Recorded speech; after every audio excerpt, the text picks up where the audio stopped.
ሰሞኑን ፈረጃ የሚል ወሬ መስማት ፍርጃ ሆኖብናል። እኔ ግን ከሱ ወጣ ብዬ አርቲስት ሄኖክ ወንድሙ በሃይማኖቱ ጉዳይ የሰጠው ምላሽ፣ የእስር ቆይታውን፣ በልምምድ ወቅት ያጋጠመውን ጉዳትና የአባቱን አንድ አስደናቂ ታሪክ እነግራችኋለሁ። አሁን ላይ የ35 ዓመት ጎልማሳ የሆነው ሄኖክ 17 ዓመቱ እያለ ነበር የጓደኛውን ገርል ፍሬንድ ሌላ ወንድ ስለሳማት በጀማል ሊጣላ ሄዶ ልጁን በመጉዳት ወደ ሸቤ ገባው። ደብቀህ አታውቅም ብያለሁ። ያው በየኢንተርቪው ታስሬ ነበር ያሳለፍኩት ይወጥናል። ዲቴሉ ላይ ብዙ ላንገባ እንችላለን፣ ግን ሰዎች የሚማሩበት ነገር ውስጡ ካገኙ ምናልባት ምንድን ነበረ ወደ እስር ቤት የወሰደ ምክንያት? ጠብ ብዙም አልተነካካንም። በድንገት ሲሮጥ እኔ እንትን ስለው ከደረጃ ወደቀና ይሄኛው ለቀቀ። በጣም የሚያስቅ ጓደኛዬ ገርል ፍሬንድ ተሳመች ተብሎ ነው ልንጣላ ሄድነው። ገርል ፍሬንድን ሌላ ልጅ ሳመባኝ ምናምን። አሁን ጀርመን ነው የሚኖረው ልጅ። ታዲያ የተጎጂ ወንድሞችም ለፖሊሶቹ በማለት ለአንድ ወር ያክል ሄኖክን ይቀጠቅጡት ነበር። አንድ ወር ፖሊስ ጣቢያ ያሳልሄድ ወንድሞቹ ለፖሊሶች ገንዘብ እየሰጡ በቃ እየመቱኝ ምናምን ነው የሚወጡት። ከዚያም ለ3 ዓመታት በእስር ቆይቷል። ያኔ ነበር በጉልበቱ ይመካ የነበረው ልጅ ብዙ ነገር የተማረው። ፍርድ ቤት ቀረብኩ። በወሬ ልብሴን አውላልቄ ምናምን ይኸው ክቡር ዳኛ አተ ወጠጤ ልብስህን አድርግ ምናምን አለ ዳኛ፣ በጊዜው የነበረው ዳኛ። እኔም የማይሆን ነገር አልኩኝ። በጣም አግሬሲቭ ሆንኩ ምናምን፣ ችሎት በመዳፈር ምናምን። ዛሬ በኋላ ችሎት 3 ዓመት እንጂ የጠቡ ብቻ ያኔ እኮ ምንም አንድ ወር በጣም በዛ ከተባለ 6 ወር ምናምን ነው። ሄኖክ 21 ዓመቱ እያለ ነበር ከጓደኞቹ ጋር ወደ ጭፈራ ቤት ሄዶ የልጁን እናት ሊያን ያገኛት። በሰዓቱ እሷ ከጀርመን ሀገር ለቫኬሽን መጣ ነበር። በጣም የሚገርመን ነገር ልክ ተመርቄ ምናምን ኢሉዥን የሚባል ጭፈራ ቤት ምናምን በቃ ጓደኞቼ ምናምን ይዘን የገቡ ሊዲያ አገኘኋት። የልጄን እናት ተዋወቅን። ከጀርመን እሷ ቫኬሽን መጣ ምናምን ተዋወቅን ምናምን። ድንገት በ21 ዓመቴ ልጅ ወልጄ ቁጭ። አሁን ልጁ ጀርመን ሀገር ከእናቷ ጋር እየኖረች ሲሆን እሁድ ሰይፉ ሾው ላይ ቀርቦ አብሬያት ለመኖር አልታደልኩም ሲል ስላላሳደጋትም ይቅርታውን አቅርቧል። ምን አየባት ፊልም ተውኔት ላይ ወደ አንተ የመምጣት ነገር አይገርምም? አብሬያት አልኖርኩም። አታክል ቆጨኛል። በጣም በቃ ንግስት የሆነች ልጅ ነች። እስከዋ ምናምን ይገርማል። እንዲሁም በሩቅ ሆና አይውሽ እያሳደግኳት አጠገቧ ሆኜ አብሬያት ብኖር አልታደልኩም። ለዛም ይቅርታ ጠይቃለሁ። በዛ ኢንተርቪው ላይም ፕሮቴስታንት ሆኗል በሚል ትታማለህ ሲል ሰይፉ ላቀረበለት ጥያቄ እንዲህ ሲል እውነታውን ተናግሯል።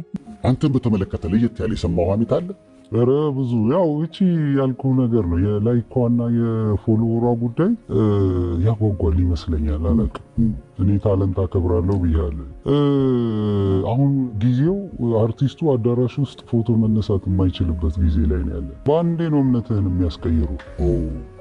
ጴንጤ የሆነ ይሉሃል። መጀመሪያ ምን እንደሆንክ እኮ ሁሉ አያውቁም። ገብቶሃል? እኔ ጽጌ የሰጠችኝ እምነት፣ ቢሌ ወንድሙ ማሙ የሰጠኝ እምነት ኦርቶዶክስ ነው። አያቴ ዘነቡ የሰጡችኝ ኦርቶዶክስ ነው። እንዲህ ነኝ ብዬ ላስገርምህ አይደለም። እኔ እምነት መቀየር ሳይሆን የከበደኝ ወደ እምነቴ መጠጋት ነው። ሰነፍ ነኝ እምነቴ ላይ ስንፍና እንጂ ያለብኝ እምነቴ መቀየር አይደለም። ቢሌ እያለ የሚጠራው አባቱ ከ42 ዓመት በፊት በጦርነት እግሩን በጥይት ተመቶ ይቆረጥ ተብሎ ነበር። በሰዓቱ አሻፈረኝ በማለቱ ያኔ መቆረጥ የነበረበት እግር ከ42 ዓመት በኋላም ቢሆን አልቀረለትም። ለኔ ጋሽ ቢሌ በጣም ያላየው ነገር የለም። በ28 ዓመቱ እግር ይቆረጥ ተብሎ ነበር። በምን ምክንያት? በሶማሌና ኢትዮጵያ ጦርነት ዘምቶ ቀኝ እግሩን በጥይት ተመቶ ማለት ነው። ኩባይ ነበረች ዶክተሯ።